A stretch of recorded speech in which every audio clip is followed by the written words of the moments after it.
Payg'ambarimiz alayhissalomdan bir kishi qanday odam qarindosh deb so'raganda, Rasululloh sollallohu alayhi vasallam qarindosh emas, bir-birini so'roqlagan, bir-birini holidan xabar olgan, borish kelishi bor odam qarindosh deb Rasululloh marhamat qilgan ekanlar.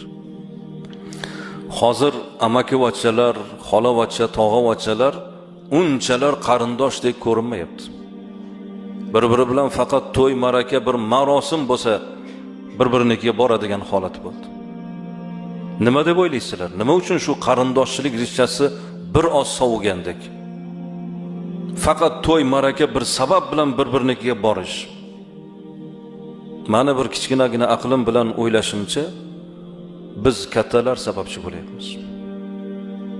Chunki bolalarimizni yubormayapmiz. Bor tog'ayniga o'ynab kelgin, mana bugun shanba kuni